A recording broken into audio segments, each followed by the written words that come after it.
This might be a wee bit powerful, what you're about to watch. So we're going to start this thing with a prayer. When I was praying under the power of prophecy, when I was praying, there was a prophetic word that took place where God actually spoke and said, this is not like 9/11.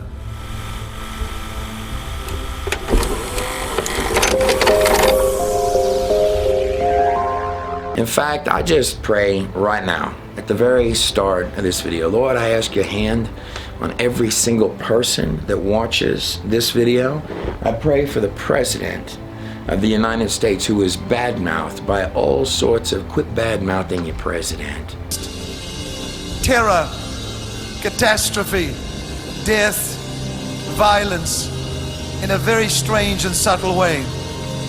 So Yeshua, I come to you today as a prophet that would speak and pray the words of life, the words of light, that this storm that you have shown me would be brought to nothing. Welcome to Stacy MD. I'm Dr. Stacy, and today we're going to discuss cytokine storm. So this has been a hot topic due to the coronavirus pandemic, the effect that cytokine storm is having on the lungs. Well, what is it? Cytokine storm in general is overactive immune system called cytokine release syndrome, which many of you might know as the cytokine storm. What is happening is your body's own immune system is betraying you and going into overdrive and attacking your own cells. I call to you, Yeshua, Jesus, the Christ. Lord, I pray for the banishment of every demonic recluse. I pray for a banishment of every demonic spider, everything that would crawl in the crevices, who are ready to come out, one neighborhood after the other, in New Jersey, in the Bronx, Manhattan, and Lord, even along the sea. Tonight, slowing the spread of the coronavirus could mean cracking down on 3 hard-hit states with an enforceable quarantine. We might not have to do it, but there's a possibility that sometime today we'll do a quarantine, short-term, 2 weeks, on New York, probably New Jersey, certain parts, and Connecticut. And then there is a nation, he showed me, took me, itching for a new kind of war with America. China demolishes church, removes crosses as Christians worship at home. The Chinese Communist government continued its campaign against Christianity during the country's coronavirus outbreak by destroying crosses and demolishing a church while people were on lockdown. Now, you probably heard it said that Wuhan was one of the testing grounds for 5G. And when I mean testing, these are high frequencies, so there's a lot of versions of 5G. And you have to test to find out how these affect biological organisms like people. I would note also that according to China's reports, Wuhan had the largest growing collections of what they call underground churches. Because in China, you have to register as a Christian, otherwise you can't take part in any of their social programs, or many of their social programs you're exempted from. You're not even a person if you're a Christian. But this is the largest collections where people were gathering, and China viewed those underground churches as a problem. Not to bring it up. Oh, many of the clips you were just watching as background overlays were China showing off its weapons of war and, of course, the strength of its men's legs. That's more than a 1 million man standing army that China has. In 2019, they celebrated their 70th anniversary of the People's Republic of China, otherwise known basically as the Chinese Communist Party. It's a nicer way of saying Chinese Communist Party. View it sort of like calling an abortion or killing a child in the womb, in the mother's womb, is sort of like calling that planning your parenthood. 70 in Hebrew is the ayin. We'll cover that in just a second. That's the eye that goes atop the pyramid, like on your dollar bill. The number 70 for Hebrews, for Israel, is a jubilee year, a year of debt cancellation. Now, I would point out that you left the gold standard entirely here under President Nixon. Nixon, of course, was Well, one of his advisors, his top advisors, was Roger Stone, who's currently under charges for supporting Trump, 7 felony charges for supporting Donald Trump. And Donald Trump, in turn, in response to China's virus that appeared in 2019, the same year their 70th Jubilee, approved what amounts to a $7 trillion debt. And I would also mention that Israel, most of your banks are Jewish, and they just celebrated their 70th anniversary as a nation. Jubilees can be a year for debt cancellation. Oh, it's going to get good up in here. China may have picked the wrong time to release a virus. Sorry, did I say release a virus? I meant let something slip accidentally out of the... I'm sorry, did I say that? I meant sell a bad bat in the back alley of Wuhan, out of their labs. Out of their wet market, or whatever happened. But in these, shall we call them special hours, where it's becoming increasingly clear that there are men on the top of pyramids and men at the bottom of pyramids in every possible sense. Those who would trade our freedom for the soup kitchen of the welfare state have told us they have a utopian solution of peace without victory. They call their policy accommodation. And they say if we'll only avoid any direct confrontation with the enemy, he'll forget his evil ways and learn to love us. All who oppose them are indicted as warmongers. It's not Nixon that Donald Trump is commonly referred to. Now, Nixon, when he was a child, believed that his mother had given a prophecy that one day he would play a role in saving Israel, which Nixon did in fact fulfill that prophecy during the Israeli War of Yom Kippur in 1973, when Israel was attacked on 3 sides. And this war followed the miracles that occurred for Israel during the 6-Day War.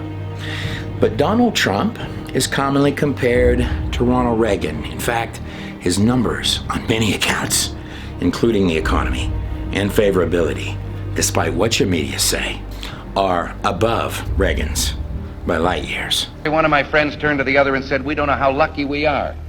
And the Cuban stopped and said, "How lucky you are. I had some place to escape to." And in that sentence, he told us the entire story. If we lose freedom here, there's no place to escape to. This is the last stand on earth. And in the hour of pyramids, there are many at the top of pyramids with their own utopias in mind. Social do-gooders of this modern age that believe that providing all of you medication and one size fits all for everyone, and shipping and finding out where you all go for social control is a great plan. Whether we believe in our capacity for self-government or whether we abandon the American Revolution and confess that a little intellectual elite in a far distant capital can plan our lives for us better than we can plan them ourselves. You and I are told increasingly we have to choose between a left or right. Well, I'd like to suggest there is no such thing as a left or right. There's only an up or down. I've said for a long time that if I'm reading Revelation properly, the U.S. is like a set of bleachers and supposed to be scooted out of the way of much of what happens over here in the rest of the world. Yet any time you and I question the schemes of the do-gooders, we're denounced as being against their humanitarian goals. They say we're always against things, we're never for anything. Well, the trouble with our liberal friends is not that they're ignorant, it's just that they know so much that isn't so. Now, as many of you know, in fact, at the very time that I'm making this video, your oil prices have literally flipped upside down. Largely, your dollar has been based, since the times of Nixon, on the oil dollar. I had a whole section that I'd completed on that, but what I realized is that that was actually covered in its most pure gold form, no pun intended, in the original prophecy of Trump, the coming landslide video, which was put up prior to Trump's election. I would recommend watching that at this moment. It talks heavily about what will happen with Saudi Arabia, and I had no idea the gravity of it at that time. But I felt it was more important at this moment while the world goes through. In fact, your medias, your far left medias have been screaming out that they've been in an apocalypse. You having prosper in your pocket just a few months ago was their nightmare. Remember that? But while the world goes through its apocalypse, it is the objective of this video to show you exactly how you're swimming through to emerge as gold. No pun intended again. on the other side. Now, through the course of this video, we're going to talk about the source of the virus, where it came from. We're going to talk about China and its policies, and China might start to look more and more guilty during the course of this video than is even broadcast on your news. Probably what a lot of you want to hear about is your economy. Is that in the prophecies? Yes, of course it is. And we're going to walk, in fact, in greater ways than I had even known. Pray for ecclesia, the thing that Jesus cherishes most of all. Pray, pray, pray. For God has not finished with this nation yet. God has not given up on this nation yet. God has spoken. Why are there so many that would curse this nation? Where do you find it in my word? Who is persecuting my church? Who is it? In fact, for a long time, I had been calling this time period that you're in with Donald Trump, who's on the face of this coin, Joseph period. There's a Joseph coin right here. Now, in a Joseph period, you have a famine, a drought, an economic disaster that affects the entire world, correct?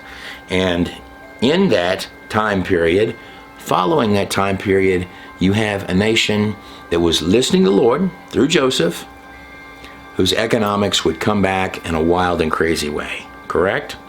Also, there's a Trump Cyrus coin. That probably also becomes important in this video. At the end of the tape, you are going to hear about the return of your economy. That I promise. Yes, many would say, but it's time for America to end now. There are two things that are present. The spirit of Judas, which is betrayal to its own nation and to its own people and to its own Messiah. And then there is a spirit of Joseph that has been released. Now you can be a part of this. Joseph means, and the Lord will add. I don't know about you, but I'm ready for God to add. That's the Hebrew number 70. Notice it's the ayin, or the eye, atop the pyramid. That's what actually starts the video pre-flood, which we put up entirely for free. So you could watch during this time for free on YouTube, on my channel, even though it's hard to find. I would really suggest that some of the virologist guys, because I've been reading your reports about this virus, including Dr. Fauci, this might be a video, even if you don't get the book, this might be a video that you might want to go and take a peek at while thinking about your virus reports.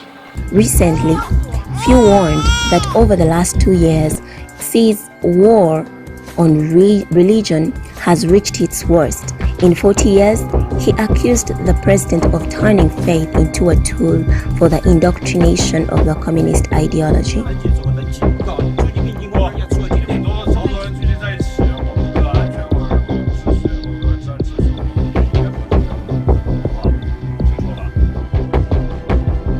And at the end of this video, we're going to talk about why I'm standing in front of a replica, a museum quality replica of the Shroud of Turin. Well, if that was Jesus on that image, one thing is for certain. He's taller than I am, and definitely looks like a king. Those are blood stains up there and down here on the wrist. And while I'm holding a copy of Entities, that was a great video, by the way. The unveiling of the king. Nothing has changed since the days of Nimrod. And within the context of this virus thing, and within the prophecies, you're going to find that there are probably bad actors in the mix of this whole spooky little virus deal. Little Nimrod. And Lord, even along the sea, I pray, Lord, today that you would reveal to us your will.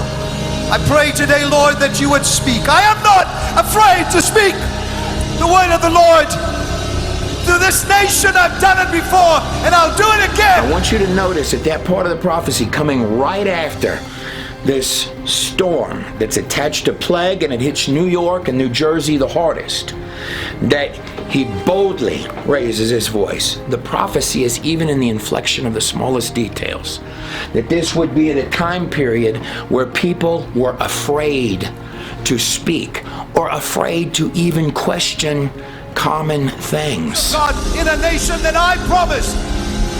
Today, Lord, I call to you. I call to you to let the truth be made known. Let the enemies of America be revealed and exposed through the summer. So what Kim is stating in those prophecies is that in that summer, the summer you're coming into right now, at the time that I'm making this video, that it would be in that summer that there would be an exposing of wherever this came from. Lord, I pray today with your people. I call to you, Lord, because you have shown me New York. You've shown me New York.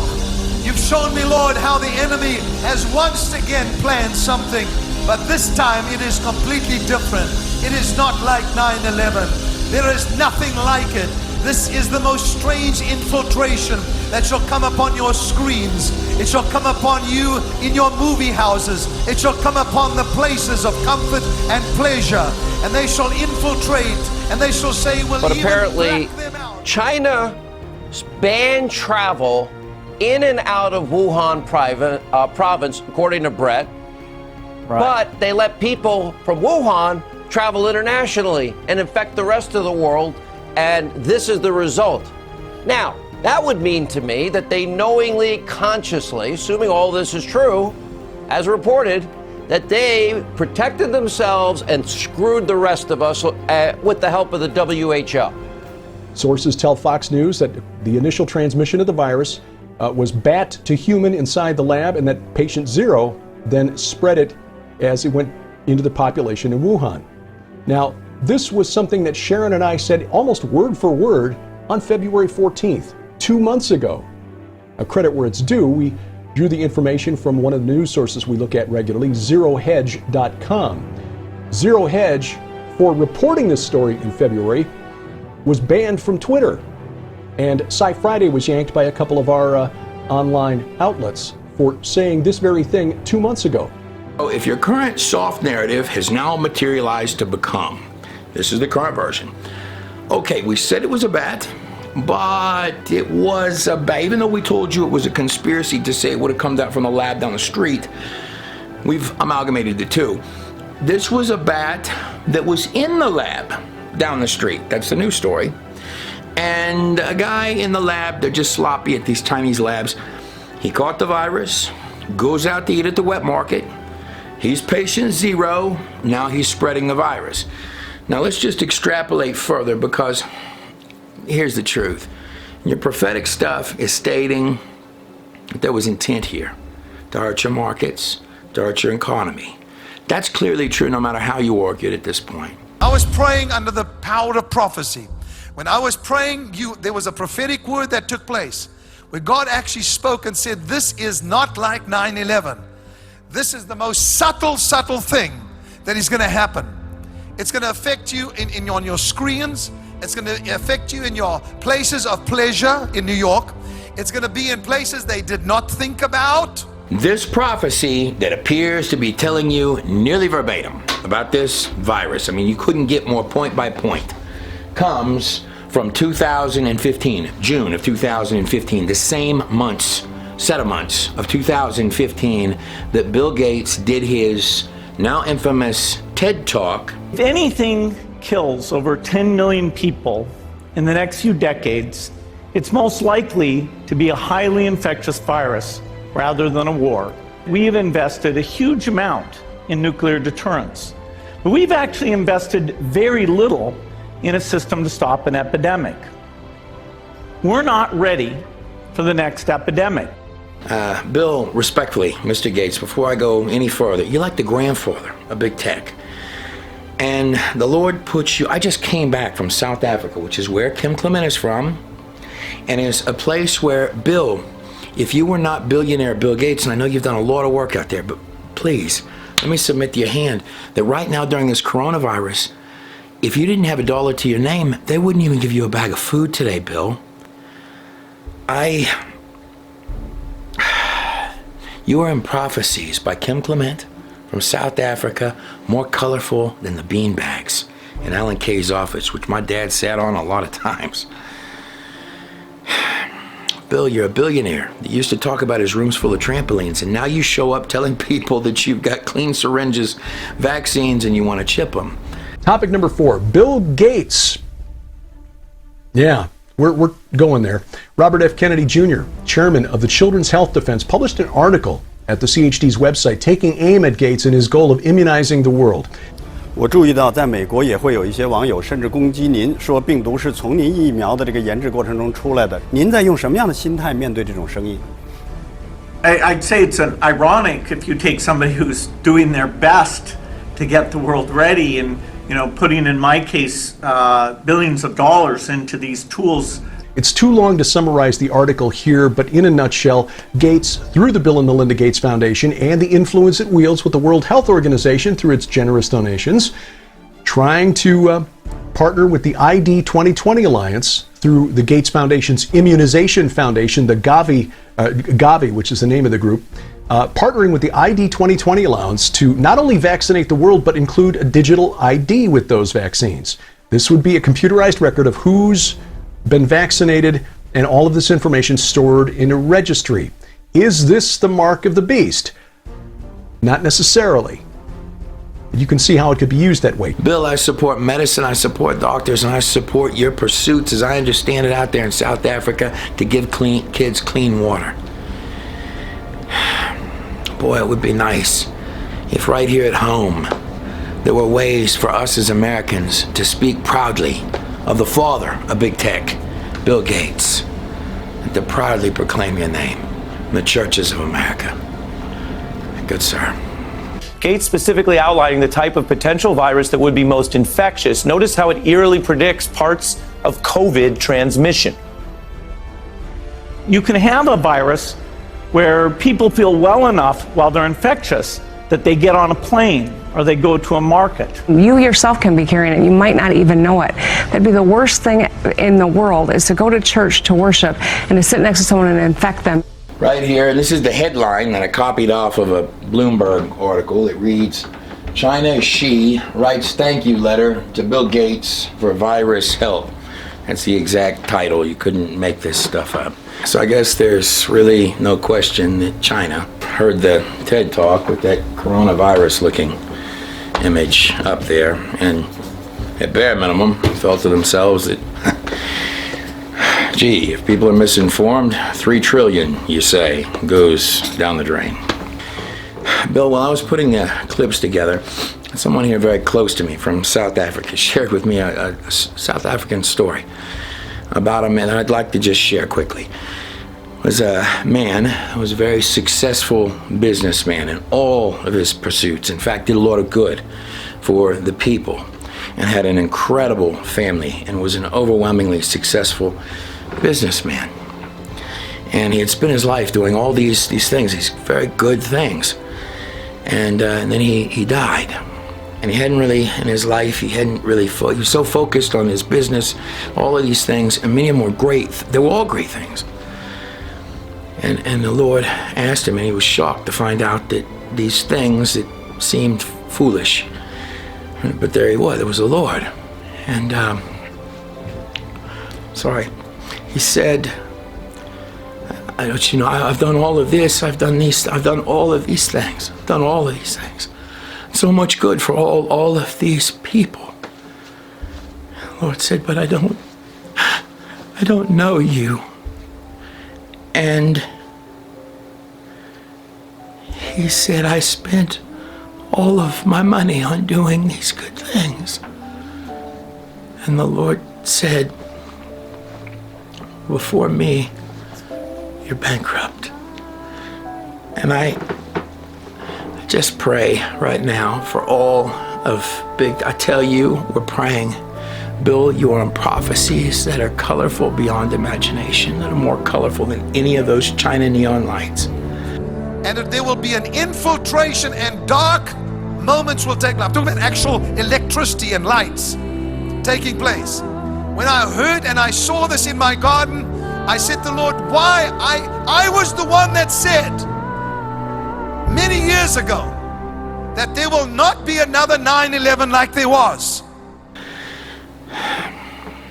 We're praying for all big tech and all business in America for a pulling up on the ship. You are men of a lot of power. And I have faith in those prophecies. God bless all of you. While Bill Gates was stating that, Kim was stating this. Because of the prayers and the preservation of God through his people. And God said to me, this is nothing like 9/11. This is not the same kind of thing. This is one of the most subtle things to cripple that state and that region, because they have the eye on New York again. Well, this clip of Nancy Pelosi comes from February, I believe, 14th or 15th of 2020, and you and your family would be called a conspirator for even questioning 5G, for questioning, well, does that have cybersecurity concerns?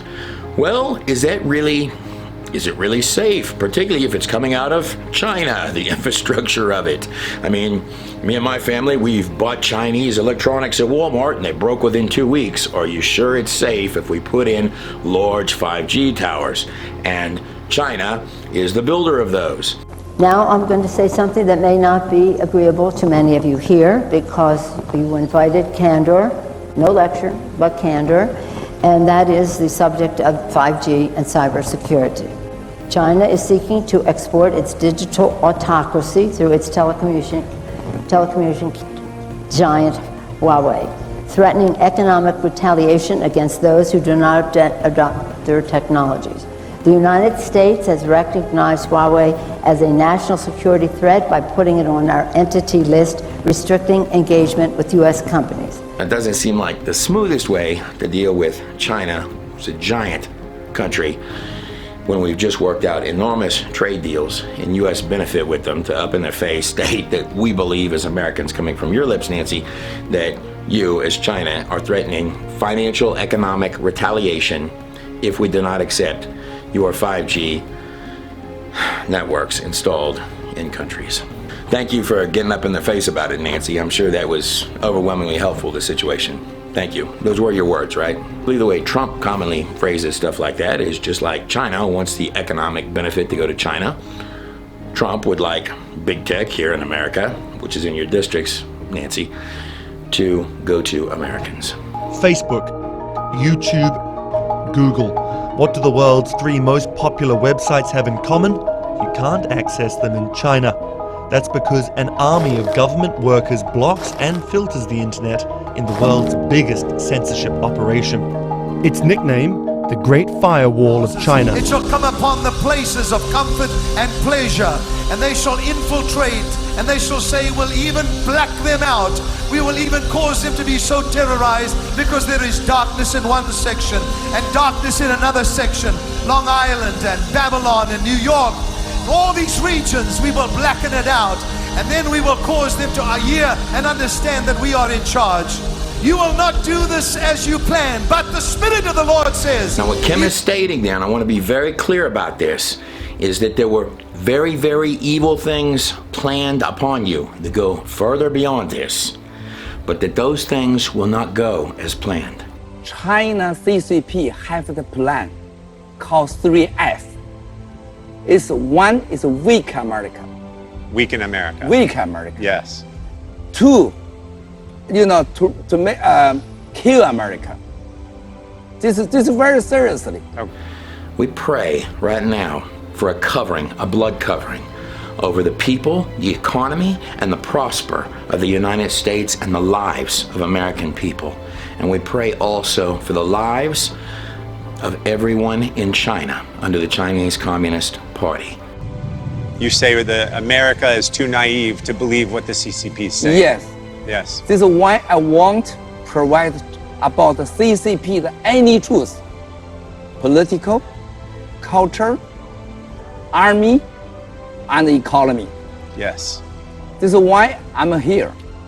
This is why is CCP want to take me back.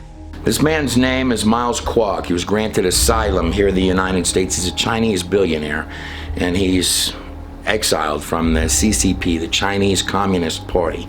The first time that I had ever heard of him, funny enough, was because of Roger Stone. We're praying for a pardon for. We're praying for a pardon for Roger Stone. Mr. President, Donald Trump of the United States, please pardon Roger Stone. They're going to badmouth you either way. We're also praying for this man behind me to live and not die and declare the glorious works of the Lord. If they send him back to China, or if he were taken back, they would in fact kill him. One other note on that is I believe he lives in New York, the place the hardest hit by this virus. You will not do this as you plan, but the Spirit of the Lord says, even as my prophet prays and gathers the people together, and the people pray and make declaration that there is only one God, and that eternal God shall destroy the power and the plans of mere mortal man. This day, Lord, I call to you, bring down the forces in the region of New York, and as we Government go there, gets tech and telecom companies to enforce its rules or face punishment. The result? China is one of the worst abusers of internet freedom, according to Freedom House, a US-based NGO. One aim of the censorship is to keep China's web free of foreign influence, what President Xi calls cyber sovereignty. I want to give America the warning. Yes. You are in dangerous way. You are too naive to believe the CCP. Yes. China argues that it wants to protect social order and national security. China's critics argue the Great Firewall reflects the state's paranoid fear of opposition to one-party rule and limits free speech, stifles innovation, and prevents the spread of important ideas. But I would note that aside from all of that, and China being a place where having underlying medical conditions, which this virus does away with those folks, correct, is a shameful thing in China. To be elderly and not have family that can support you, or to have you outside or have any kind of handicap condition, is a shameful thing in China. And also, China's number one concern for many decades now has been population reduction in extreme measures. And China has a different view of human life than we do here in America.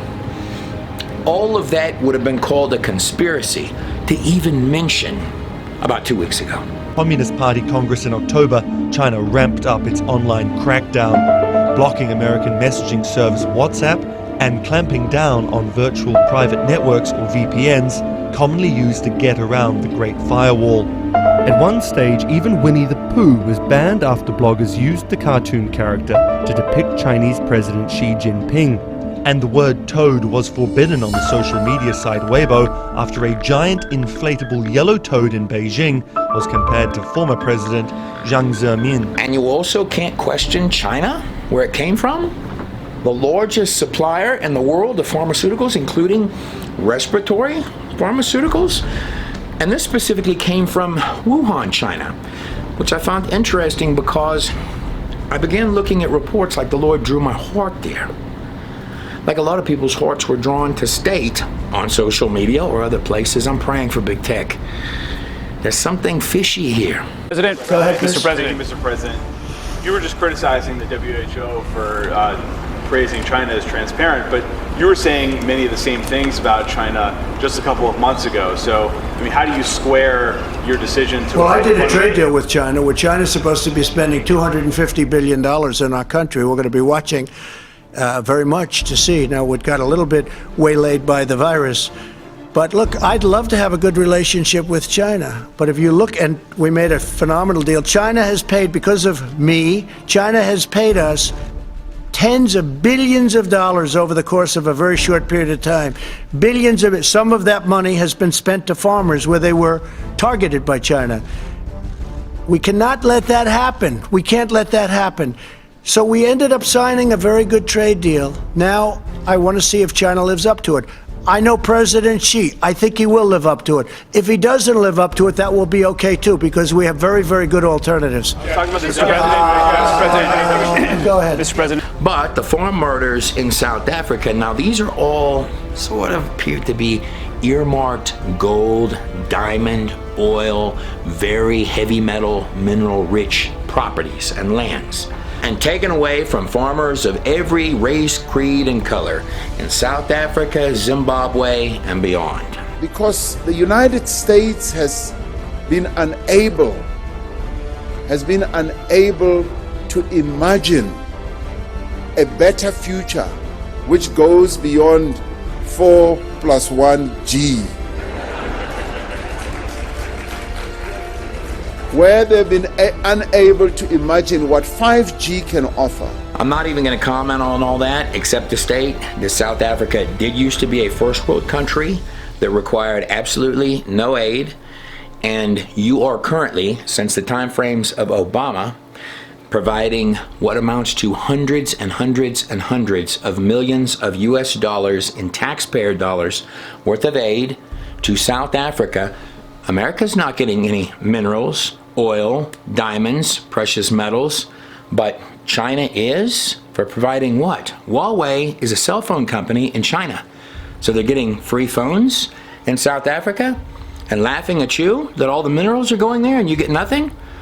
That jealous that a Chinese company called Huawei has outstripped them. So clearly, South Africa does not share America's security concerns. Meanwhile, back in 2017, the South African Minister of Public Service and Administration lavished praise on Xi Jinping's book on socialism for a new era and called him the most powerful leader on earth and also very humble. President Xi Jinping's words surpasses in the veil even the most precious of metal.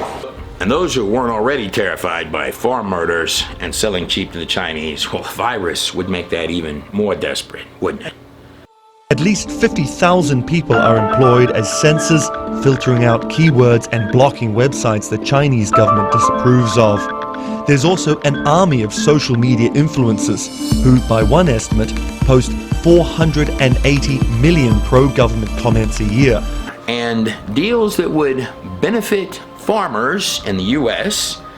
President Trump is a clever president. Now, the number there on the trade deal with China was, let me see, was the number 250 billion? Well, I did a trade deal with China, where China's supposed to be spending $250 billion in our country. We're going to be watching. The number 250 billion that he stated there? I believe it was. And watch this. BGY. BGY, all talked to America 1 year ago. We discussed this. So Yes, tell us BGY. what BGY is. B is called blue collar. It's the use of website, hacker information, Yep. use information, steal your technology, Steal black technology. pill. Yeah. Technology transfer and theft. It is- IP theft is B. This American lose big opportunity of the money. We estimate it's 200 to 300 billion a year. If you read, Yeah. if you read the report from the Defense Department or the White House, it's 200, 300 billion a year. Yes. So that's B. Yeah, this is B. So not only was Trump getting a bunch of that money back in trade and benefiting U.S. farmers and U.S. companies with it, but it does appear that there were also simultaneously concerns about big tech in China. My question is about Huawei. I think my knowledge of how the world works is that technology is a tool. And China, since its reform started 40 years ago, have introduced all kinds of Western technologies. Microsoft, IBM, Amazon, they are all active in China. And since we started with first G, second G, third G, fourth G, all the technologies came from Western countries, from the developed world. And China has maintained its political system. The system led by the Communist Party has become successful. It doesn't sound as much like a question as it does the opener of a confession. Well, this isn't a confessional booth, but go ahead. It's not threatened by the technologies. How come if Huawei's technology with 5G is introduced into Western countries, then it will threaten the political system? Do you really think the democratic system is so fragile that it could be threatened by this single high-tech company of Huawei? Let me just say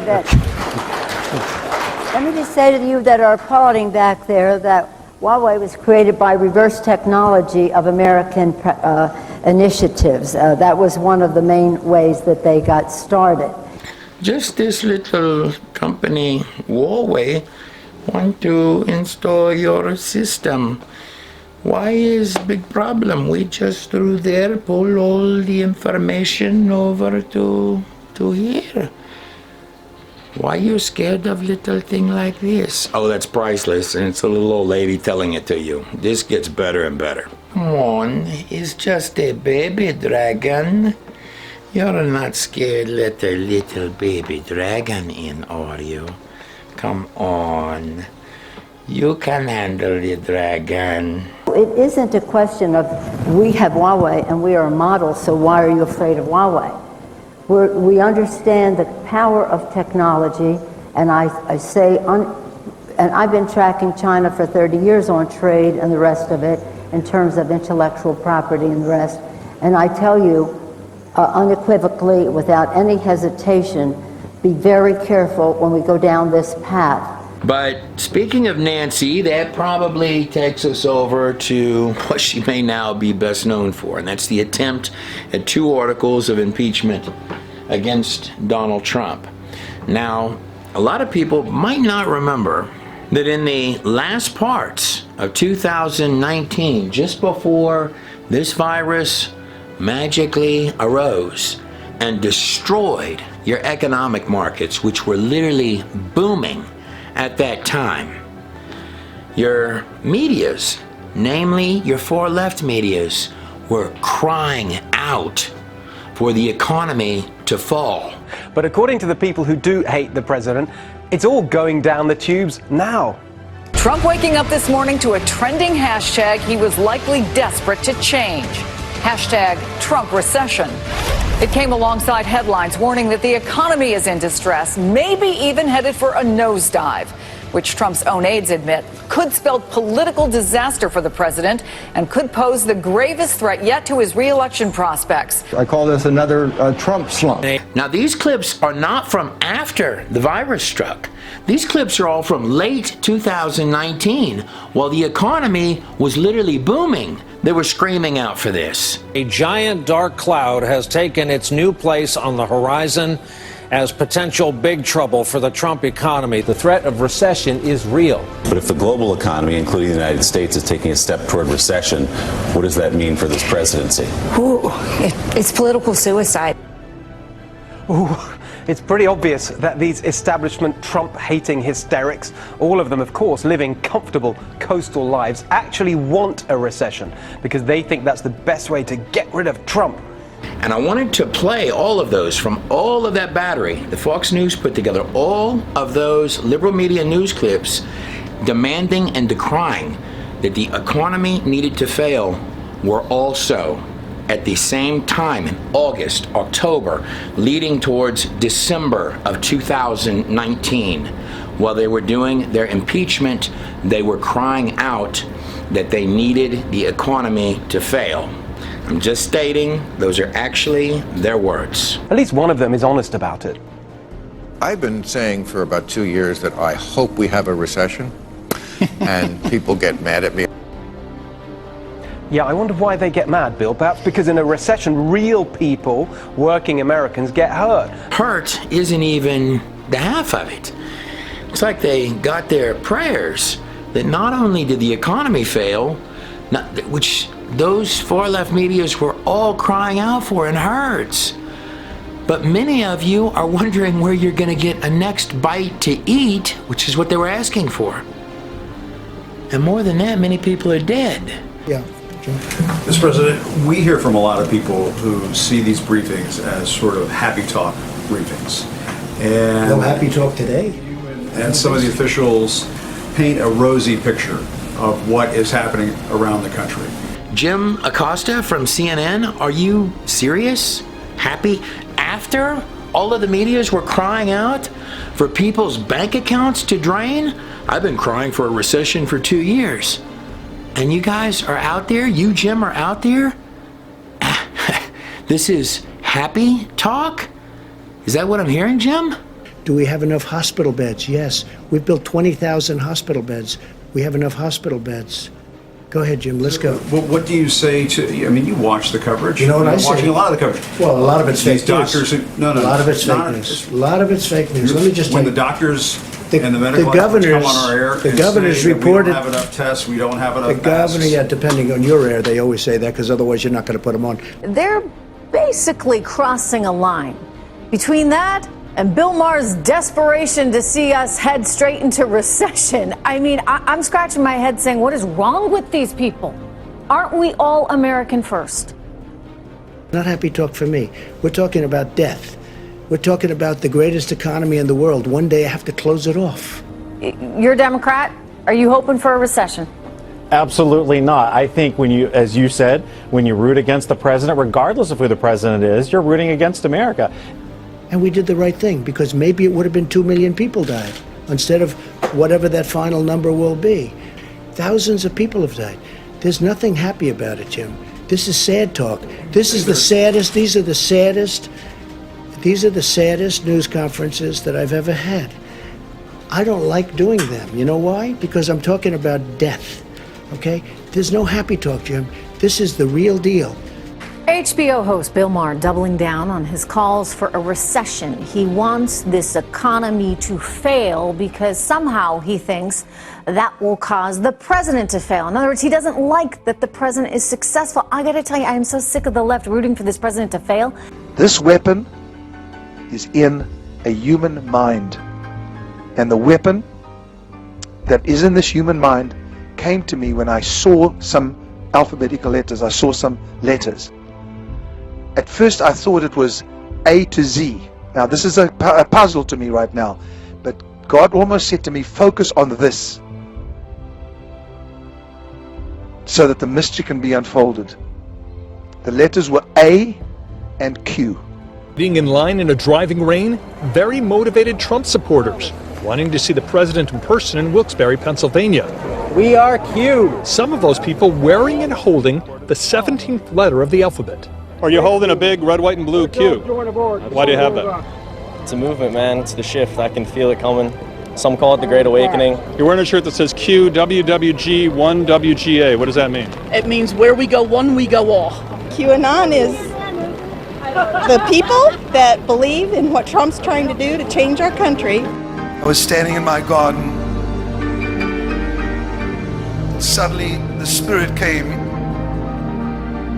and removed from my eyes scales. I was praying for America and I was praying for Israel. Nothing unusual. And suddenly behind me, starting behind my back, going in the form of an arrow, were hundreds of thousands of people. And I turned around and I was stunned at what I saw. This was not just a mere dream, but this was a vision. That had big letter Qs on them. Many media outlets covered that and explained what QAnon was and began to kind of dive into this breakthrough moment for this conspiracy theory. People who believe in the QAnon conspiracy theory. Are so broad and often bizarre. It's also shockingly widespread. It's like an alternative reality game. I thought it was just groups of people that were gathering excited about Trump. It is kind of spooky when you hear them all in unison yelling, "Conspiracy! Look the other way! Don't gather!" And so I raised my hand like this, and every one of them raised their hands. I looked back and they were doing the same thing. I shouted, and they all shouted. They were one. They were one. HBO host Bill Maher doubling down on his calls for a recession. He wants this economy to fail because somehow he thinks that will cause the president to fail. In other words, he doesn't like that the president is successful. I gotta tell you, I am so sick of the left rooting for this president to fail, because I'll tell you, we are one. We are Americans, and if the president fails, America fails, which means everyone fails. Trump hasn't given any indication that he is aware of QAnon or believes it. He is the person who, I guess, inadvertently started it. He made a cryptic statement to reporters in early October where he talked about the coming storm, a statement that he then refused to explain.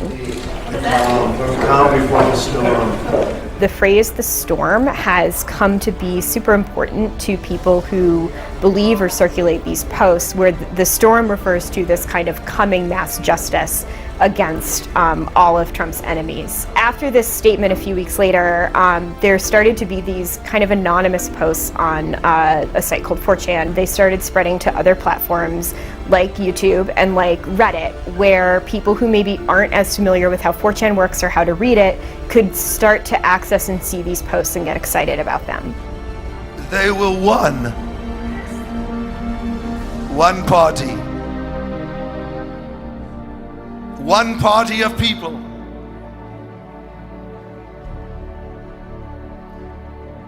It continued until I realized that the unity of these, amongst them stood one that God had set aside to be the leader of this nation.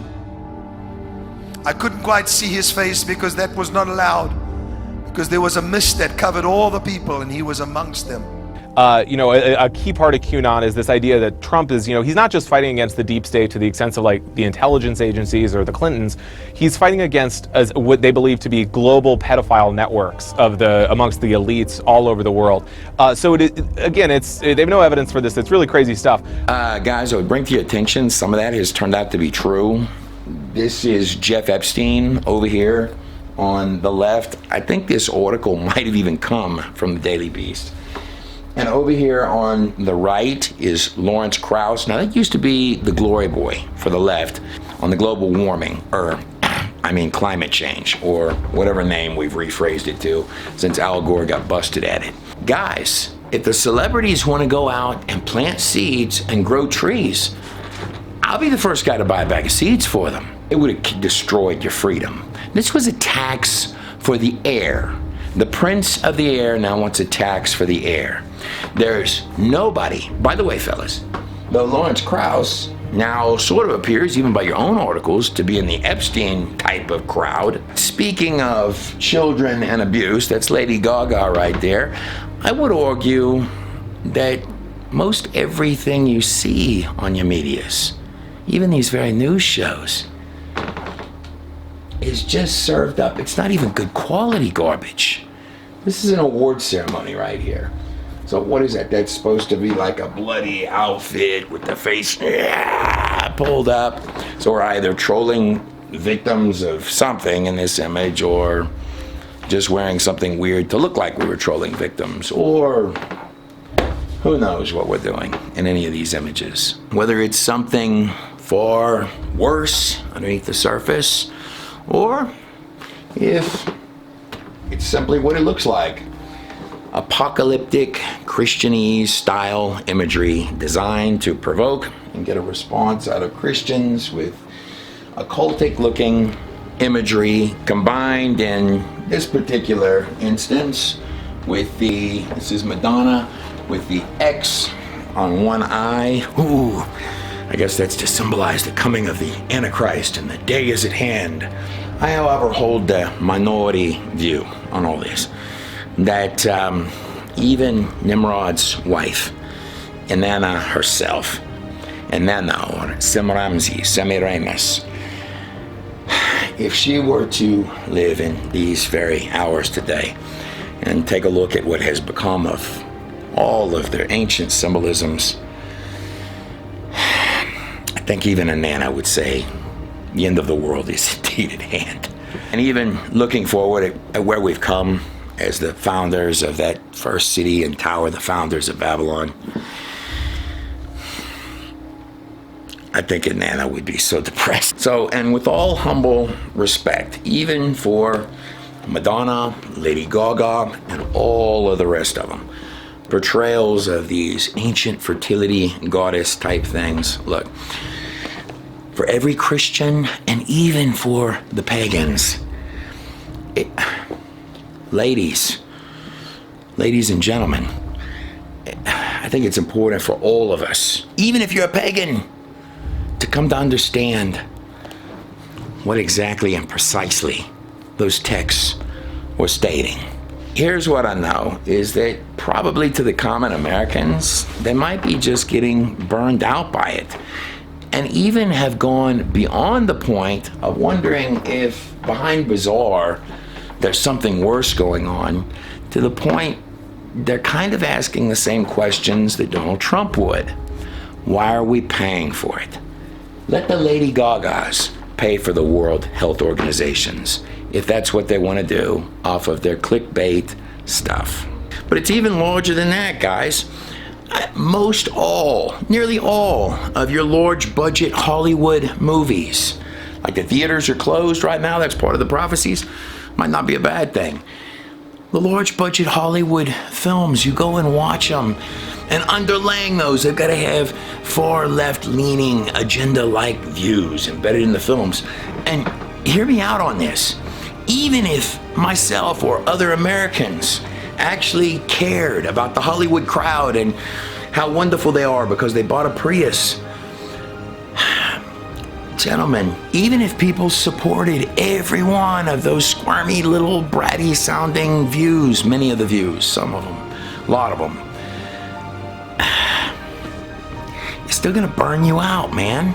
And more than that, it makes it difficult when you hear your top Hollywood people, every one of them have got to pitch you on climate change. We need to tax the air, man, because that won't affect your freedom. And don't get me wrong, I love the movie stars until they say something that someone else didn't write for them.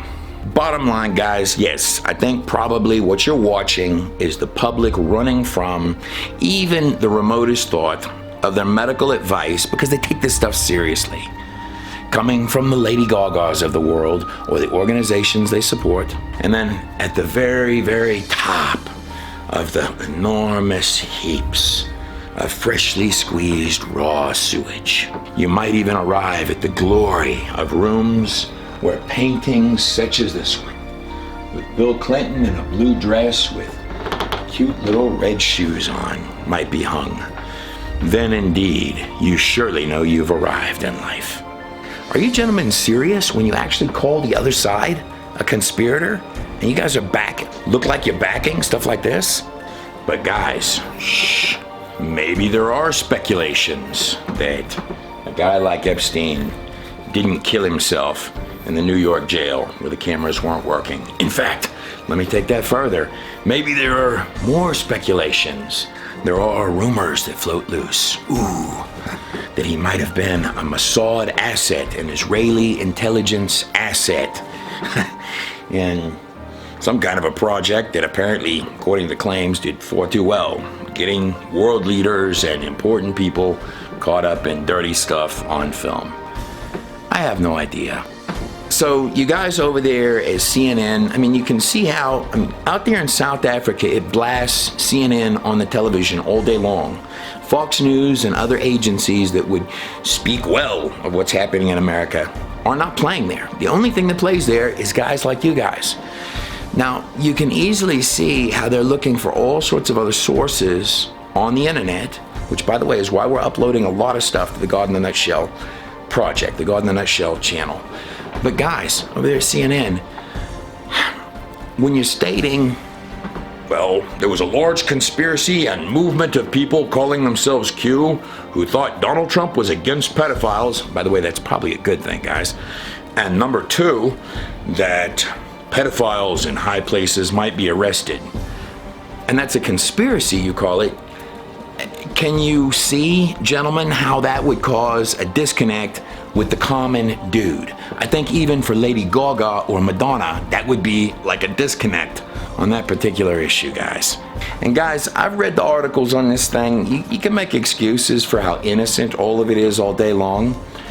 Here again, I just think it's creepy, number one. I think you're running into time periods where people really are asking, why are we paying for it? All right, CNN, give me another one, fellas. I'm listening. The gist of it is that Trump has teamed up with the military and sort of various virtuous world leaders, including Vladimir Putin and Kim Jong-un, to take on this global cabal of Democrats and Hollywood elites and bankers and all this kind of stuff, who they claim are essentially responsible for all the evil in the world. And soon Trump will have all these people arrested. Gentlemen, I've not heard actually anyone state that Donald Trump was going to work with Kim Jong-un to expose a global cabal. I have never heard that even one time. What I have heard is prophecies from Kim Clement that it would be a sign of the person that was going to aid with your economies during the time of a giant debt, that meeting with Kim Jong-un would be a giant sign. Let me play the clip, fellas. The Spirit of God says one more thing I want to talk to you about. That little dwarf in North Korea I'm getting a little tired of him. I think I'm going to go and pay him a visit, says the Lord.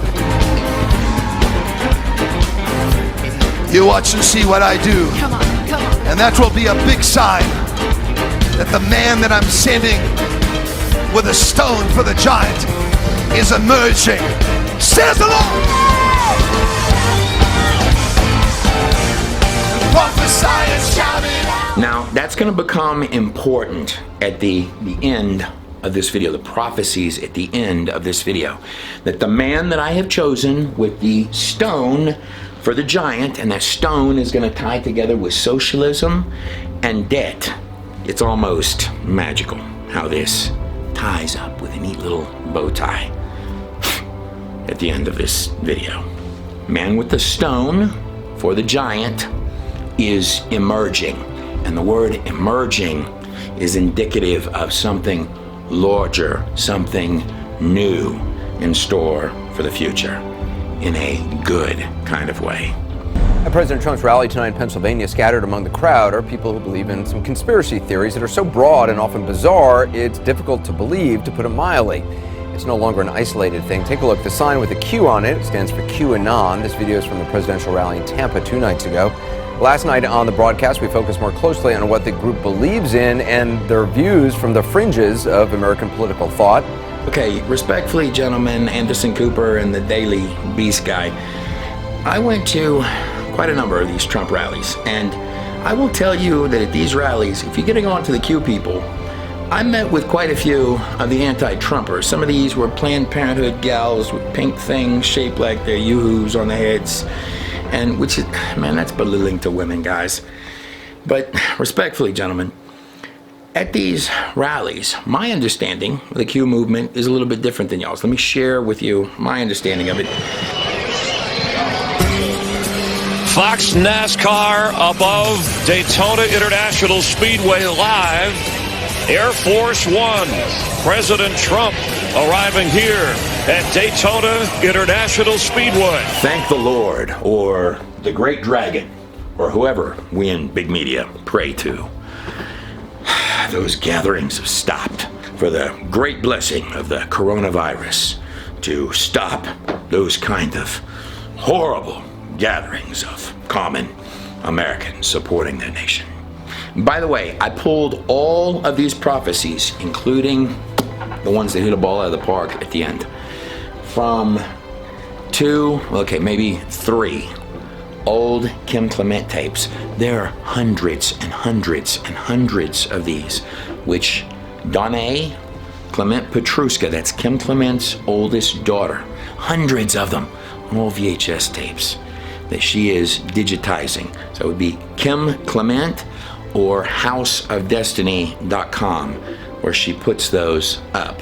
So, and one of the giant differences that we at God in a Nutshell, godinanutshell.com, really like, that really separates that stuff, or stuff we have, or stuff that Kim Clement had, from, say, some of these larger medias, particularly these left-leaning larger medias, is that whereas they seem to have a trouble reporting what happened yesterday with any accuracy that you could count or depend on in any possible way, Kim was actually repeatedly over and over and over telling you what will happen tomorrow and 10 years out in advance. And the last thing that he was going to do was go give a letter, a prophecy that he had written to Donald Trump. He was on his way to meet Trump.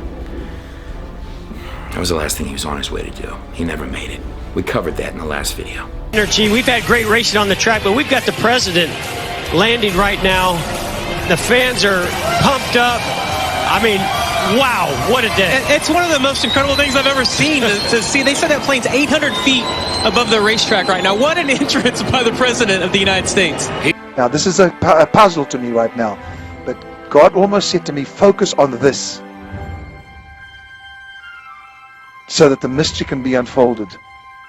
The letters were A and Q. That's all I saw. And he said, that's where it's at. Then I saw Russia.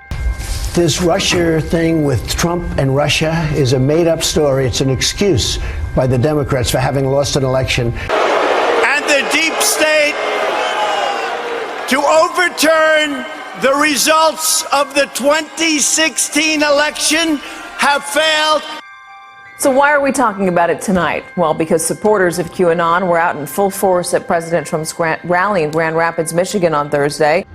And I saw a connection. That's all I saw there. And I remember that, but I didn't say it. That's important for you to take note of. A lot of people we talked to had no idea what it was. And other people just wanted to see Donald Trump, and some people just wanted to see a president of the United States with their children. This next segment is brought to you by the letter Q, specifically QAnon. What is QAnon? Well, What I will tell you is that it's catching on, and I would anticipate at future rallies we'll see more people holding big Qs and wearing clothes with Qs on them. We've seen this firsthand in the WikiLeaks documents, in which Hillary Clinton meets in secret with international banks to plot the destruction of U.S. sovereignty in order to enrich these global financial powers, her special interest friends, and her donors.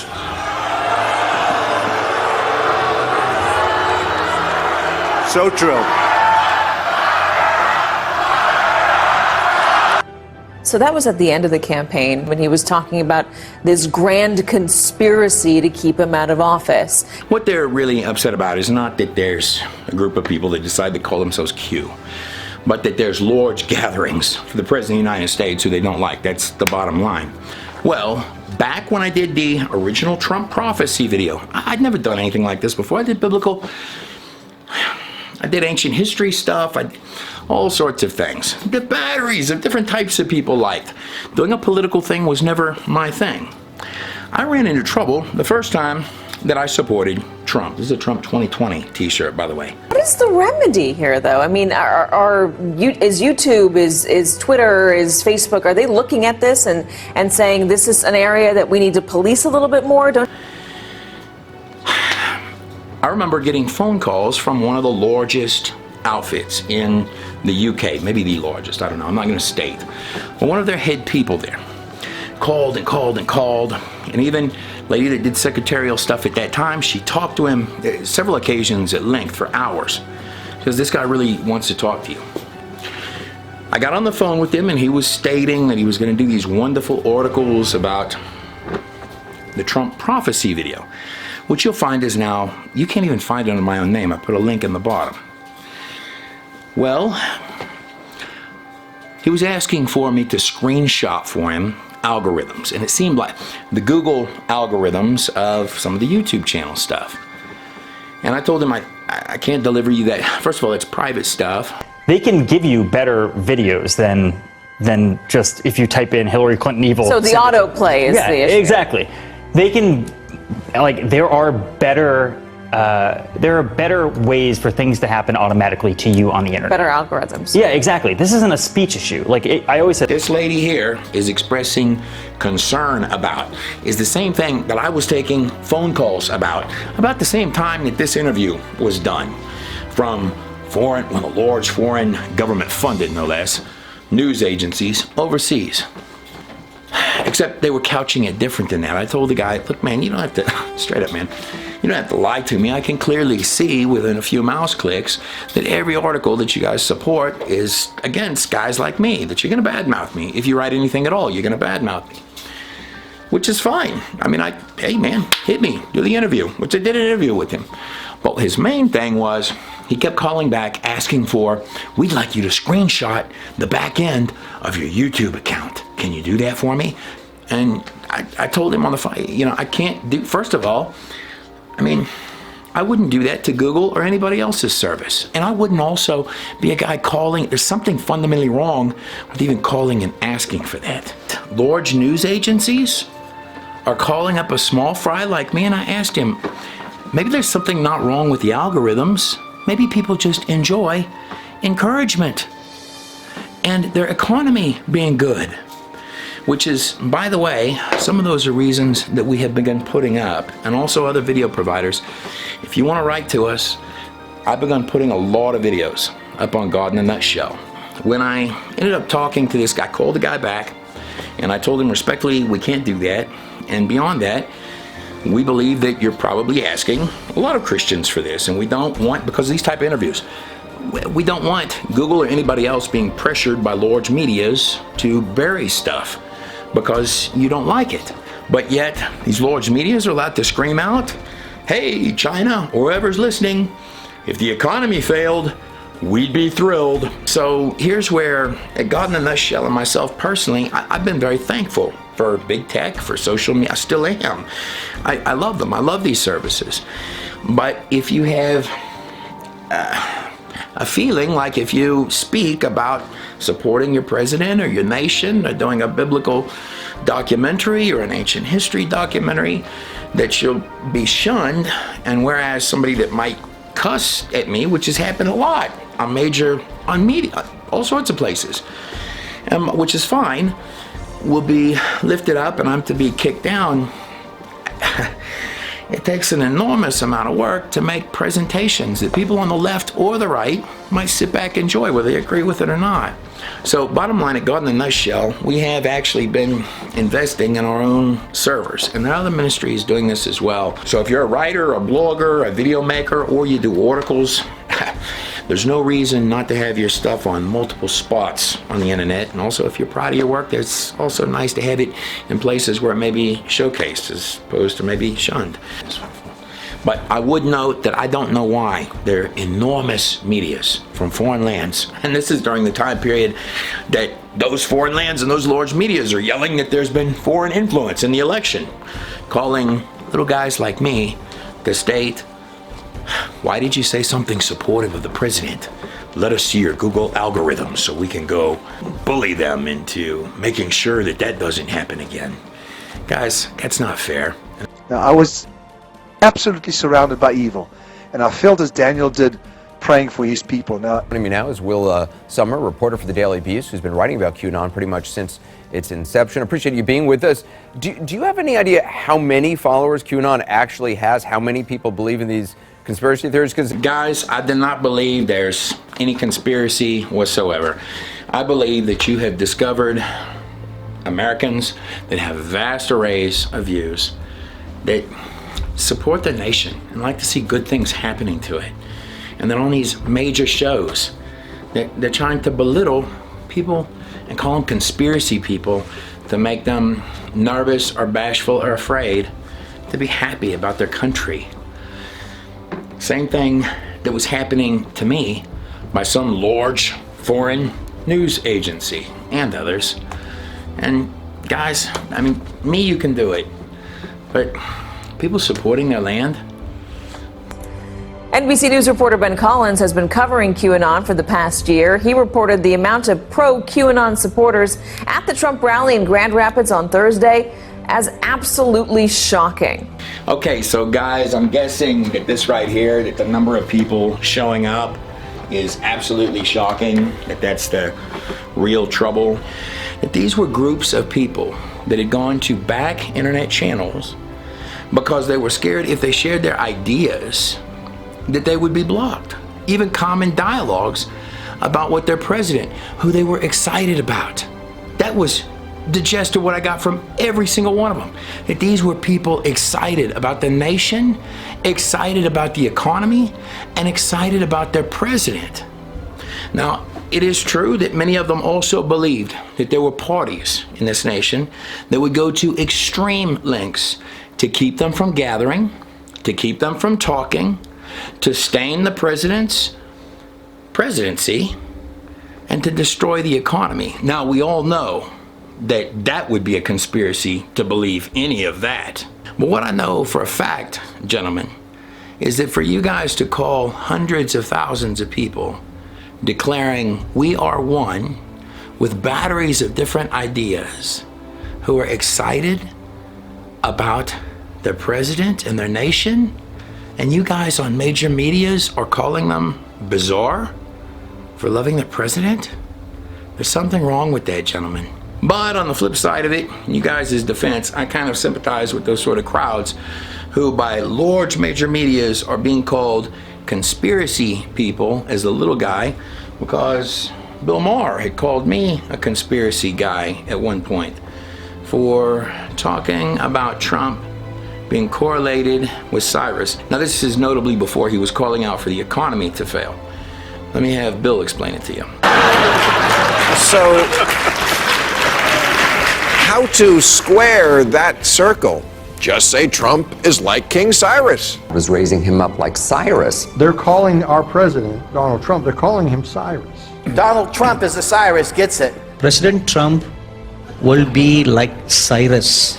Donald Trump is like a modern day Cyrus. Yes, I know what you're saying to yourselves. Bill, who the fuck is Cyrus?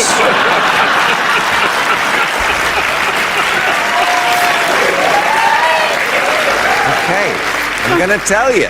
Cyrus is the ancient king of Persia who conquered Babylon, where the Jews were living in captivity. This is before Miami.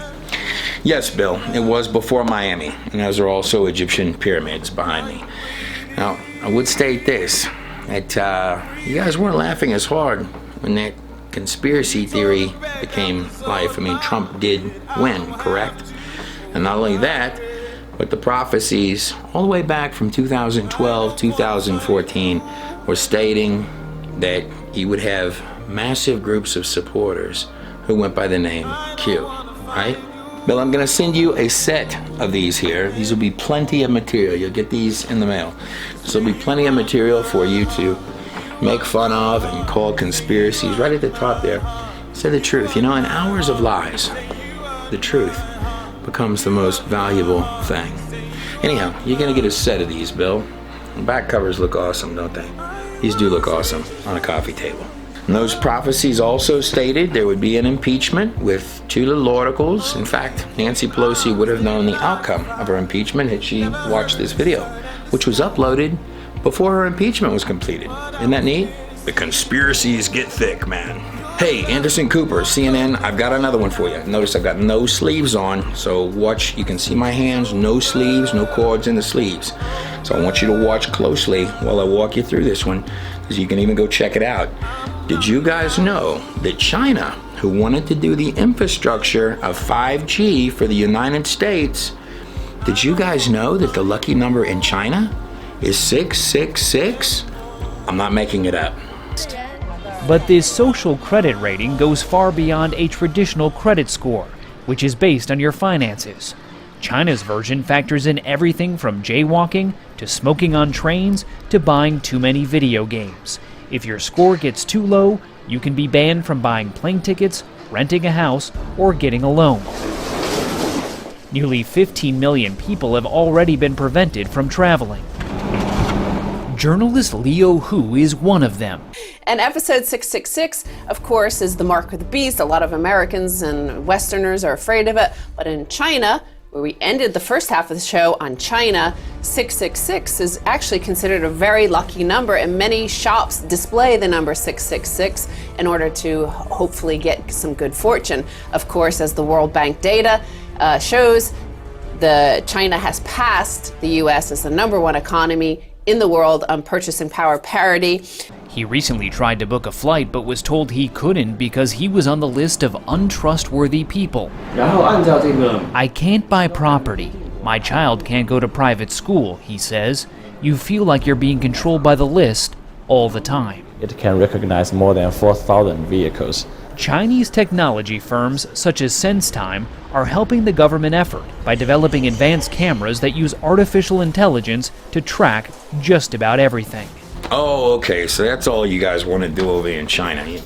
I thought it was something else, something horrible. But now that you've explained it, it sounds perfectly great to me. So now I just want to be clear on this. So the 6G, that would be integration with technology with humans, because then you go to all the infrastructure, right? You got the cameras to watch everybody, and you've got the signals blasting right through your brains.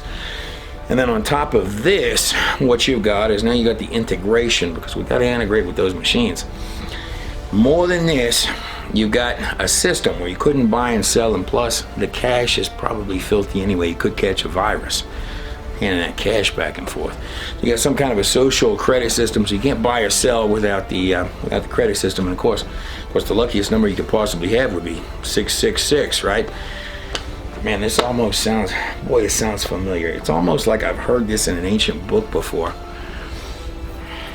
I can't think where I've heard that before. I wish you guys in China would have brought this to our attention. So we would have signed up for it before this. If you just told us about it. My word. Where's the documents? Where do I sign at? And then there is a nation, he showed me and took me, itching for a new kind of war with America. They will shout, impeach, impeach, they say. But nay.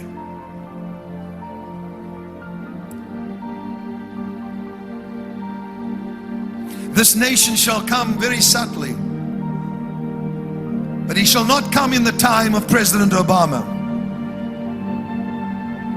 They shall come when this new one arises, my David, that I have set aside for this nation.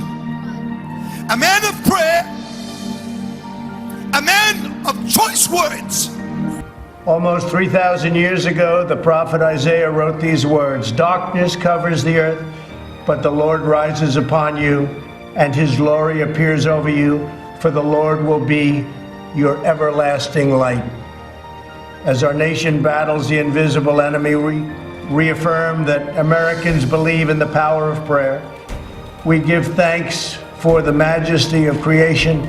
So that is the prayer during Passover, which happened while this coronavirus lockdown has gone on. Now, one of the things that God goes out of his way to do in his word is to have us keep track of dates and festivals. The Passover, or Nisan 14, is the day that Jesus was crucified on the cross. Blood on the cross. Now, I can't tell you if the shroud is real or not, but I can tell you that it has unusual properties. That scientists that have looked at the Shroud of Turin notice that it is a three-dimensional image produced on an ancient cloth. How scientists would be troubled to reproduce the image today, yet someone in the ancient world could have committed a fraud, I have no idea. But I can tell you that on this image you have blood stains on right here, this part of the wrist, which is where the Romans would hang the hand. They would also call that the hand in the ancient world. Also, the thumbs are bent inwards, you notice on the image, which is the effect that happens when you put a nail through that part of the hands. Up here you have blood on the crown of thorns. By the way, the blood was on the image before the image was formed. The 10th plague is the only one that God did not undo for Pharaoh. Pharaoh would always go and beg and plead to Moses, "Please, Moses, undo the plague, undo the plague." And for 9 of them, he would undo the plague. But on the 10th one, Moses had told Pharaoh, "Please, Pharaoh, don't do this. Just let the people go, because on this one I can't undo it." Now, the word Pharaoh means God King. God King. So Pharaoh is God of the people of Egypt in his own view. So his son would be the son of God.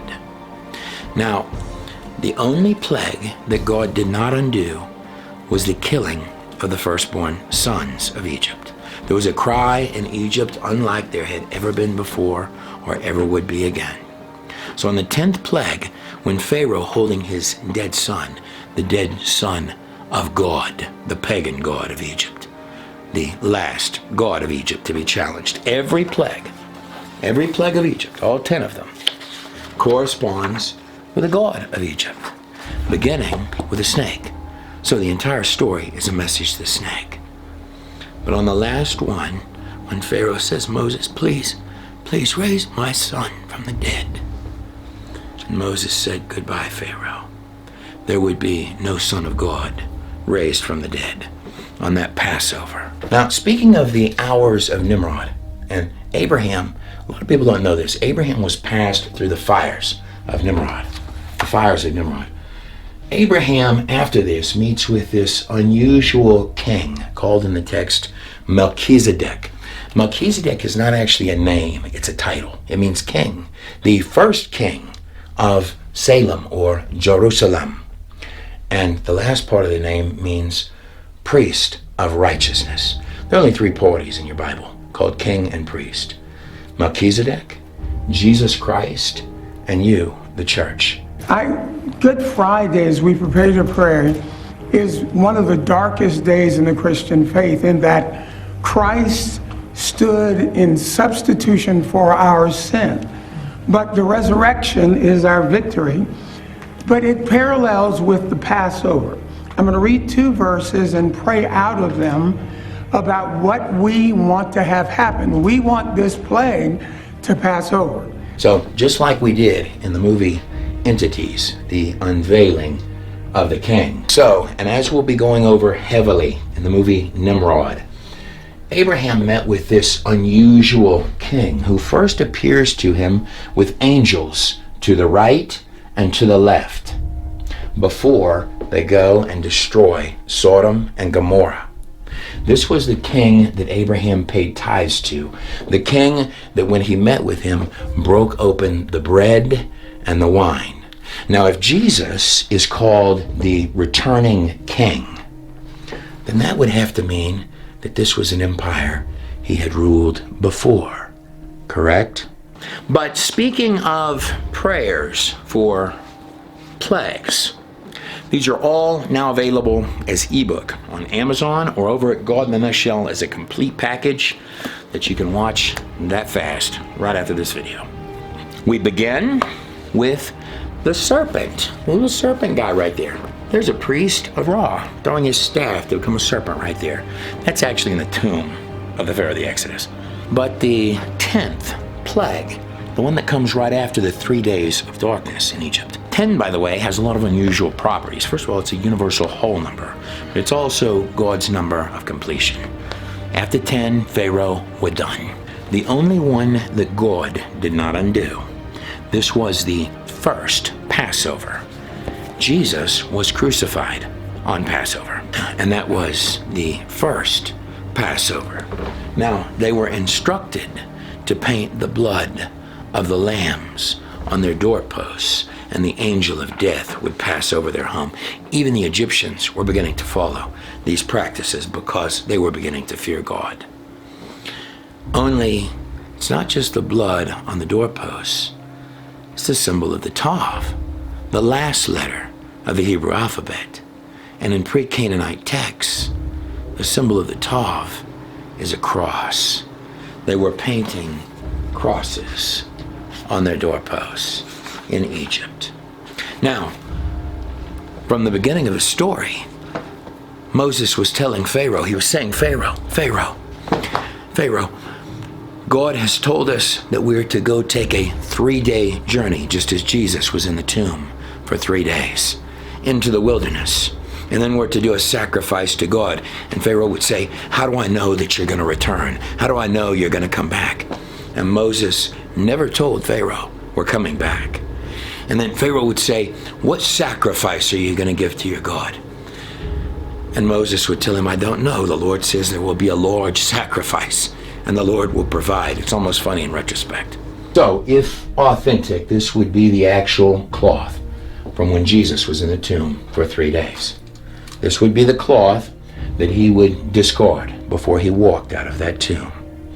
What I can tell you about this cloth is that on the front and on the back, it has the stripes from the whips on it. It has the blood stains on the hand and where the crown of thorns are. In fact, you can count the stripes if you like. And you have 3 days that Jesus is in the tomb, just like the 3-day journey that the Israelites were going to take out of the land of Goshen all the way to the Red Sea, which is exactly how far it is, by the way.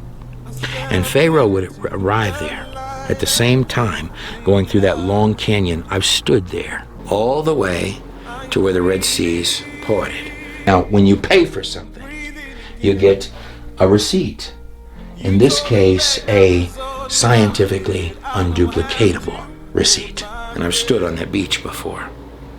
They come out of a canyon and you could hear Pharaoh's army coming behind you. So what I'm telling you is this, that when those waters parted and Pharaoh and his army made entrance and they got about halfway through, this is called the Epic of Enmarkar and the Lord of Arata. It covers not only the Genesis account, but Nimrod's attempt to go to war with Noah, his attempt to go to war against Noah and Shem, the one who God himself placed the highest blessing on, is covered in ancient Sumerian texts. You didn't know that, did you? When Pharaoh saw those waters parted, he remembered back to those dialogues where Moses told him, God said we're taking a 3-day journey, and then he will provide the sacrifice. Now, as Pharaoh entered those waters with his whole army, and from the other side, God told Moses, raise your staff. Pharaoh must have remembered those moments when prior in the story, Moses had told Pharaoh, we're taking a 3-day journey. Then there will be a large sacrifice, and the Lord will provide. And as the waters collapsed inwards, and the last thing that Pharaoh saw was the silhouette of Moses' staff in the air, he must have remembered those words. There is no Exodus like this on earth. Now, I know what you're asking and thinking. Will the economies come back? Will they ever be as good as they were prior to? Is that anywhere in the prophecies? Gee, George, you better believe it. It wouldn't be a good prophecy if those weren't in there. In fact, I think in the last plague, when the last plague, the angel of death passes over, well, they were told to take all of the wealth from the Egyptians, that the wealth of the wicked would be handed over to the righteous. Oh, I think you'll like how this ends. They will shout, impeach, impeach, but this shall not happen.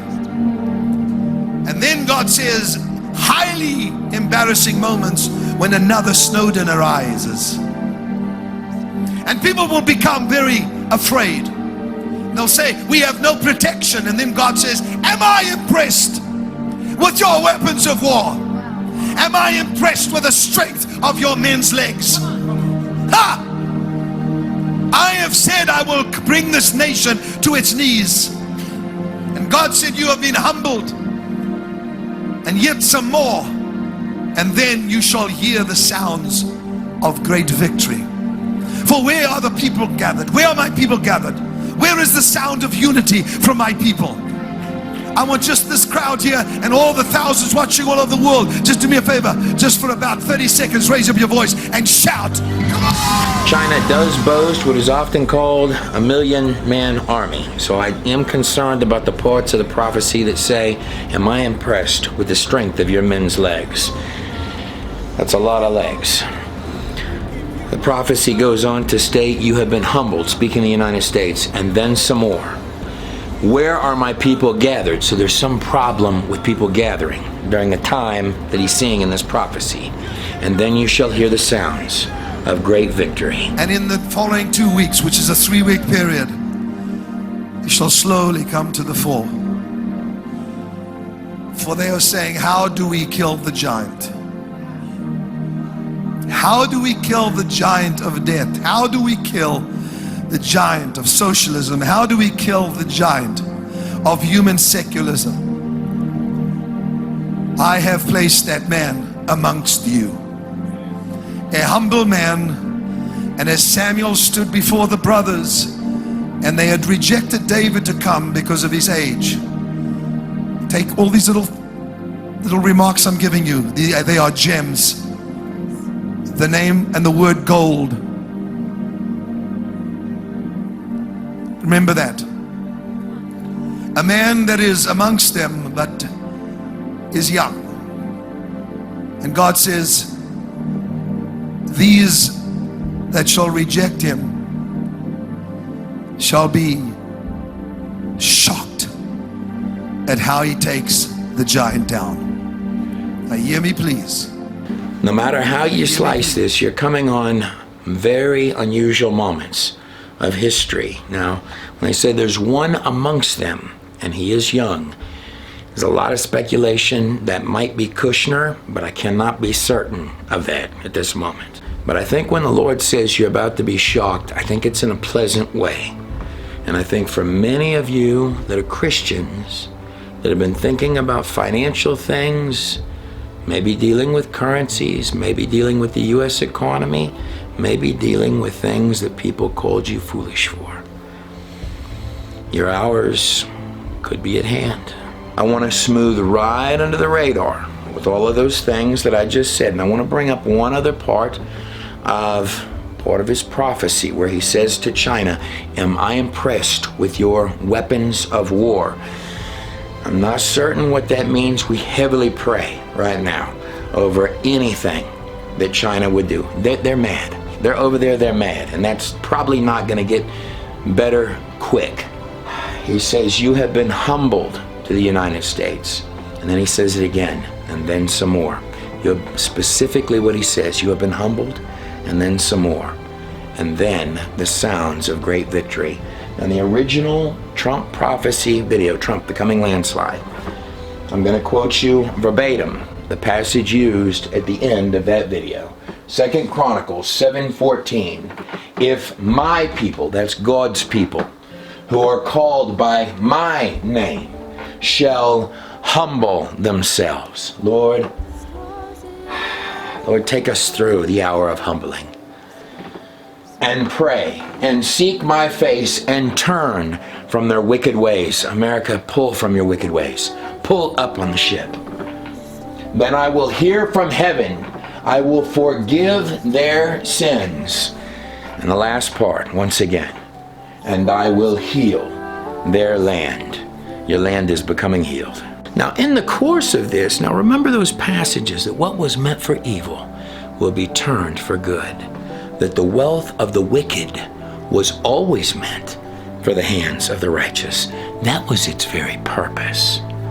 Now, if I'm correct, your president, in the course of this, passed one of the largest bailouts in U.S. history. A large debt. Let me think if that's in the prophecies. You're going to like this. But Mitch, I'd love you to say a few words, because this man worked 24 hours a day for a long time. This is the result. It's the biggest ever approved in Congress, $6.2 trillion. So, you know, we used to get used to the billion. It used to be million, then it was billion, now it's trillion. And it's going to go a long way. It's going to make a lot of people very happy. Mitch McConnell, please. Thank you, Mr. President. Let me just say this is a proud moment for our country. Shall be shocked at how he takes the giant down. Now hear me, please. The giant of death, the giants that have come, the brothers of Goliath, stand in glee watching America. We will cripple you. You will lose your credit. But God said, watch. I said 20,000. Look not to Wall Street, however, observe. Well, for those who might not have ever watched one of my videos before, and this is new to you, what he means there by the look not to Wall Street, but observe, 20,000, I said. The Dow had hit 20,000 for the first time in history right after Trump was elected president. The Dow Jones Industrial Average has smashed through the 20,000 point level for the first time ever. Wednesday's rally was helped by strong earnings and President Trump's pro-growth initiatives. This, as well as better than expected fourth quarter earnings, helped lift sentiment and rekindle the rally. The S&P 500 and the Nasdaq also hit record highs. Now note the specific words. Look not to Wall Street, but observe. So this is a sign leading towards these brothers of debt. Goliath, the brothers of Goliath, laughing in glee, saying, we will take your credit. But he will, well, let me play it. We will cripple you. You will lose your credit. But God said, watch. I said 20,000. Look not to Wall Street, however, observe. And they shall say, what is your plan for this giant? And he will take a simple stone. Remember the name. And he will hold it up and they will laugh at him. But the plan is so brilliant, says the Lord. It could only have been given by me. Come on!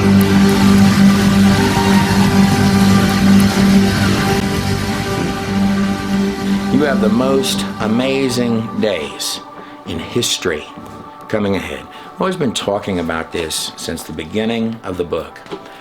I just pray right now over China, over the President of the United States, over big tech, over all of the parties, over large media, but more importantly than any of that, over you and your families, over every single one of you and your families. You have to, in these times, you have to come before the Lord yourself. And one of the ways that if all I had was some prophecies from a guy named Kim Clement, that would be absolutely worthless. It has to match. The things have to match with Scripture. And even things you hear in your heart, because you're coming on times. In Matthew 24, this is the mother of all end times chapters of the Bible. Rabbi, tell us, what will be the sign of your coming in the end of the age? This is what the disciples asked Jesus.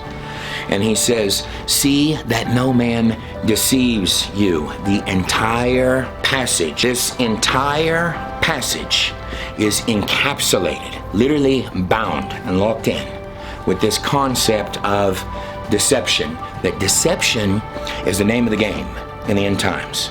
And that tunnel, that God dimension tunnel that I'm telling you about, that's what the disc for that thing looks like right there. That tunnel could be tomorrow afternoon, or it could be 1,000 years from now. What I'm about to tell you applies identically the same either way. But the Lord just have a hold on you and your family, that He protect you from all of the things that may come ahead, and that He give you days of the most incredible joy on the horizon. A special thank you and honor to Kim, the memory of Kim Clement, also to Jane Clement, his daughter Danae, and her husband John, and House of Destiny. That is their ministry. Please go subscribe to them. Quoting Kim Clement, who said, his famous line was, I see you in the future, and you look better than you look right now.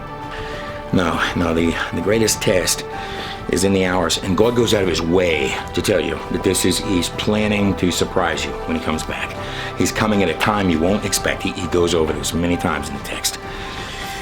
The greatest test is not the hour of struggle, but it's the hour when everything looks not just peachy fine and dandy, but really good, where you don't need God. Those are the hours that I feel are coming on the horizon. Hear me on this carefully, please. I had trouble expressing this to Christian leaders. You don't want to hear this part, but it's dire. It's dire. Now, in 2 Timothy, it talks about the end. The times of the end, perilous times shall come. Now listen to the description. It's not they'll be starving and they'll be... No, the description is this. Men will be lovers of themselves. Men will be lovers of pleasure rather than lovers of God. Men will be lovers of money. This is a time of success. Lovers of money rather than lovers of God. Let your heart. God said David was a very wealthy man. He was a king. But he had a heart after God. And there are many out there that build and have towers. In fact, all men, whether you're on this station of life or whether you're far beyond, we all build our towers. It's not the size of your tower, it's the heart's intent with what you do with your life. And that's why these materials are actually, in some way, in my view, they're very important. Having a form of godliness. This means that many of these people believed they were godly. This deception is thick at the end. It means that you are probably going to be faced in the future with choices where some things look really, really, really good, but they're just that much off. And if you make the wrong call, you will miss it. Now, back in Matthew 24, it states, these are the words of Jesus. So it was in the days of Noah. so also shall it be in the day of the coming of the Son of Man. They were eating and drinking and marrying and giving marriage up until the time when the flood came and took them all away. What he's stating there is you're not going to know. This behind me, and speaking of that, it's in Genesis 6 where we're playing with all sorts of biological stuff before the flood comes. I've done whole batteries of this stuff. There's whole libraries of these things up on God and I Shall Know. They're well contrived. They're well articulated. They're fun to watch. They're really fun to watch, but they're important videos. This one here behind me is on the Mount Hermon. This comes out of Enoch. I did 2 parts of this. I'm working on the 3rd part. I've got them up there in the library. You can go right now when you finish this video, and you are going to crawl with me all over Mount Hermon and the piles of bat dung and all sorts of weird, the altars and all of it. So, short answer to your question, will your economies come back? Absolutely, they will. Will things come back in a greater way? Oh, you're about to walk into the most interesting times on earth. The Lord says it's harder for a rich man to enter heaven than it is for a camel to pass through the eye of a needle. Now, what that passage means, what the eye of the needle is, in the ancient world, they would build the city gates very low, and they would do this so that oncoming armies could not just bum rush in, and it's easy on the other side to get them if they're coming in or to block it quickly. So, if you wanted to enter the gate, and you were a wealthy man, you're coming with camels, you would have to take everything off of the camels. And the camel would have to get down on its knees and humble itself to enter through that gate. So I just pray over every single one of you. Enjoy the hours that are ahead. At God in a Nutshell, we have some ideas of things that we'd like to do in the future. Speaking of video makers getting together, and we're inviting that. I'm asking that. Over at God in a Nutshell, I would like to begin providing libraries of other people's stuff that people can get to. This behind me is called the Joseph Conspiracy, something called Question Coincidence. Mike Hughes made this. He went with me to Egypt, so he kind of did almost like a behind the scenes, but also with its focus on Joseph. I've got this video available over at God in a Nutshell. I'd like there to be others from other video makers. It's a neat film. It's a fun watch. I am working on the movies Nimrod and Exodus. I plan to have those up in 2020. I know they have been very delayed. I believe the Lord does all things. We could, at God in a Nutshell, we could use, you can get to a lot of stuff over there absolutely for free. I do have a section that allows for donations and some that allow for some of you to decide to give monthly support. We went through and set that up.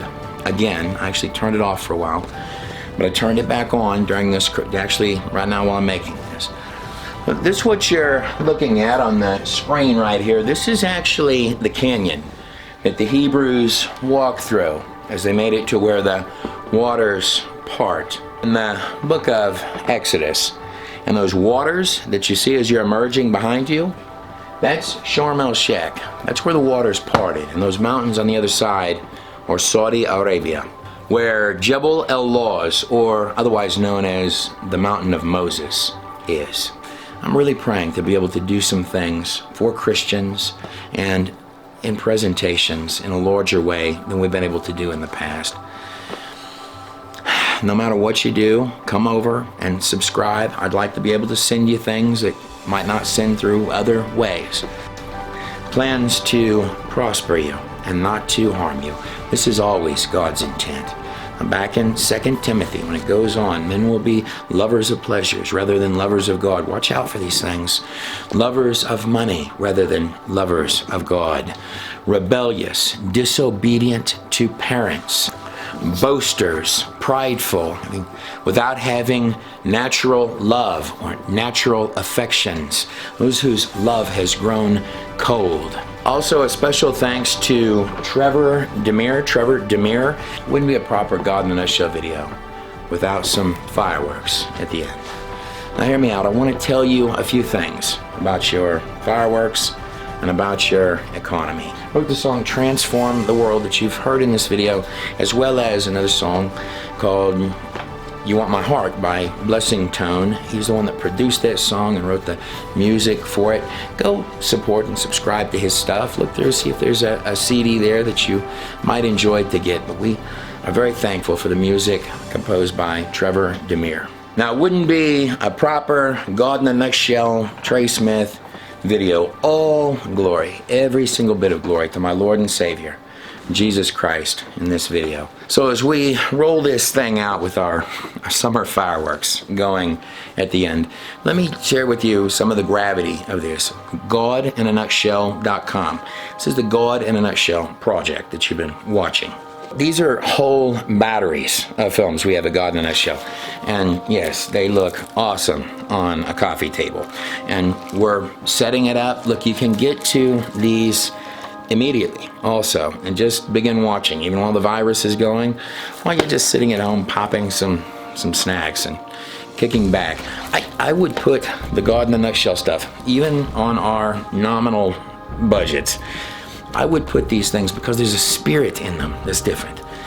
I would put these head to head with the big Hollywood guys any day of the week. Got these all up.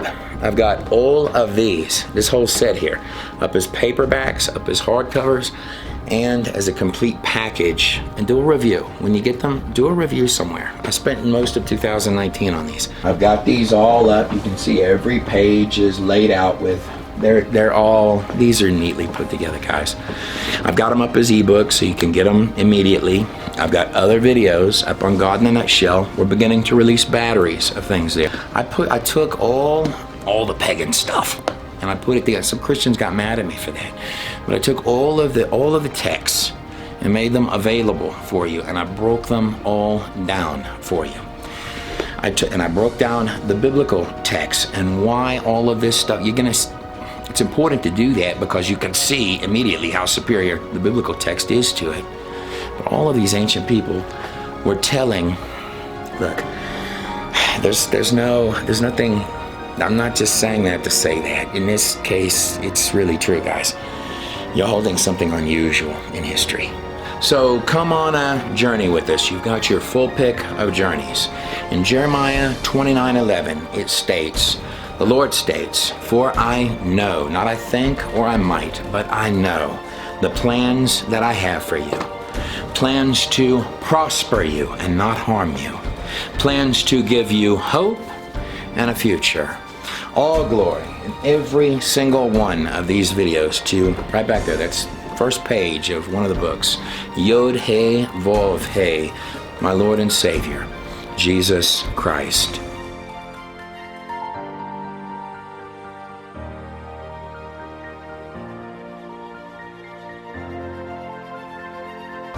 And as always, God bless every last one of you and your families on the other side of the screen.